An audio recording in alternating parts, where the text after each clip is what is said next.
Hello Brawlers and welcome to my review of the first episode of Geogan Rising. I'm Haru Ren. So, a massive spoiler warning. If you haven't seen this episode yet, you should go back and watch it now. But, there's gonna be a lot of spoilers, so be warned for that. And also, just as a little disclaimer, since I didn't get to record Geogan Rising, I'm gonna be borrowing footage from this channel right here. I am not proud of this, but, it's necessary. So, just a little disclaimer there. But, you know what? Sit back, relax, and enjoy my review of the first episode of Geogan Rising. Here we go. So regarding the new theme song, barely anything's changed about it. Just the end, they say Geogan Rising. I mean, heck, they still say armored up like Baku gear is still a thing. The first part is Drago Returns. Wow, we're really scraping the bottom of the spoiler barrel, huh? Hey, remember when Havoc was here and tried to end the world and all that? Yeah, that happened. The usual narration from Dan flashback in the previous season, and surprisingly, unlike the previous seasons, we don't get a start midway and then Dan narrates how they got here moment. The awesome brawlers are heroes for saving the world, but because all their Bakugan had to combine their energies into Drago Infinity, they no longer have Bakugan, and as a result, they are no longer getting views on their channel. But overall, they just really miss them. Also, hey, they didn't change Shun's voice actor this season, and I thought that was going to be an annual thing. I mean, Jamie Jo Gonzaga does really well in this role, so I don't think that's why he's changing something that doesn't need to change. The awesome brawlers decide to go visit the Bakugan while they're asleep, which disturbing their sleep is probably what's causing them to need more rest.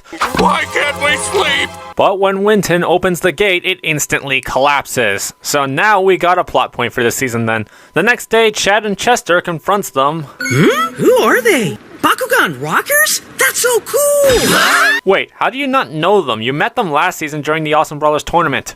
And just when we can't find out more things about Ajit, turns out he likes spikes. Alright, to each their own, I guess. Needles has started our own spiky video channel! What are those? Yeah, apparently Devin ad-libbed this line during recording. It may seem like such a shoehorned-in joke, but I think it was pretty funny, especially now learning that it was improvised. If that doesn't tell you that Devin Mack is one of the best voice actors out there, I don't know what will. But it turns out Chad has obtained a new Bakugan, the returning Krakenoid, who looks nothing like the Legacy Series toy. But to be fair, I think the previous series really messed up on the name. The Krakenoid here in the reboot series is a lot more fitting and more accurate to the description of their name to the creature. But what the heck, Chad and Chester are pretty much threatening and bullying the Awesome Brawlers into admitting on camera Needles as the best team? For God's sakes, they just saved the world. If anything, this is going to get your video massive dislikes. You're going to be cancelled hardcore before you even get started.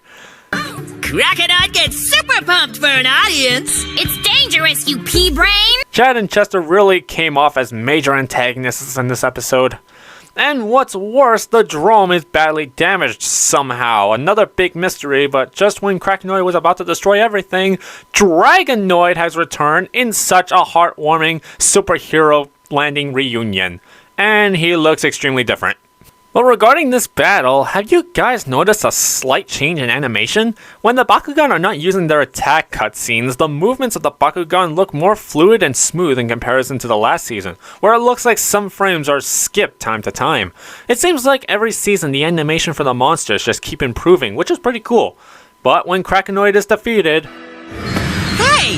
Krakenoid! Oh no! He's been sent to the Doom Dimension! Yeah, now the gateways of Vestroia are unstable, the drone is messed up, and Bakugan are disappearing in a callback to Doom Dimensioning from last series.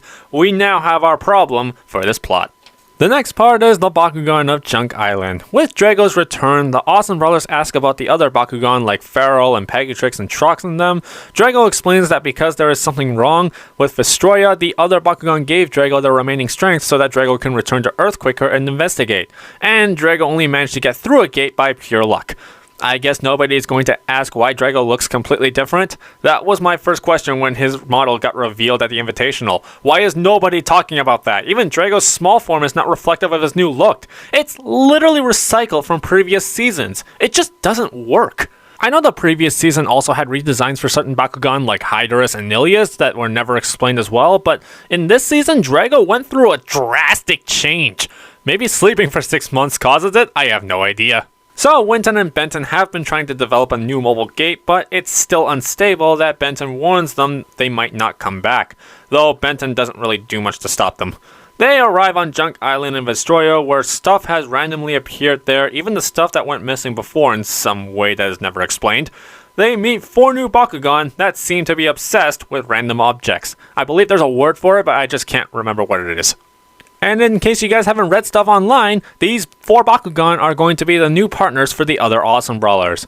Shakhtar is voiced by Dan Kouzo, who also played Halcor and Havoc previously. Fanica is voiced by Carling Doubt. Falcon is voiced by Josh Graham, who also voiced Everett Ray in Storm. Faraskel is voiced by Stacy DePass, who actually is no stranger to the Bakugan series. She was the Bakupod voice in some episodes of the original Battle Brawlers series, and she was also the Bakupod voice for the Battle Brawlers video game. Her other work is actually pretty extensive, like 8 from Beyblade and also Iris from Ruby Gloom. Remember Ruby Gloom? That was a cool show. And Pinsator is voiced by Corey Doran, who also voices Nilius. And just when it seems like these 4 Bakugan want to eat the awesome brawlers, don't they look delicious? They certainly do. Yeah, no, I'm joking. They just want the random stuff they're wearing, like Winton's headphones and Leah's headband and all that stuff. Dan rolls out Drago to fight them, except Pensator. He just does whatever. Drago holds them off as the awesome brawlers escape back through the gate, and the episode ends with those Bakugan following them back. So, that was the first episode of Geogan Rising. Let me know what your rating of the show was in the comments down below, where you can choose from these new ratings right here. Bakutastic, Baku Good, Geogan in the middle, Baku Downer, and this episode can go to the Doom Dimension. This was a pretty good first episode of the new season. I got a feeling the formula is practically the same, just a little changed up. Instantly getting into the main focal points of the story, where it seems like Vestroia's ecosystem is severely weakened, so the season is probably focused on returning everything to normal. Drago coming back was pretty cool, and we get introduced to these new Bakugan for the awesome brawlers, and I have a feeling down the line we're going to establish their characters even more. Though, seriously, is no one going to talk about how Drago looks like a corpse version of himself? The change in animation is pretty good improvement, and I just can't wait to see the season play out. So, this debut gets a good Bakutastic.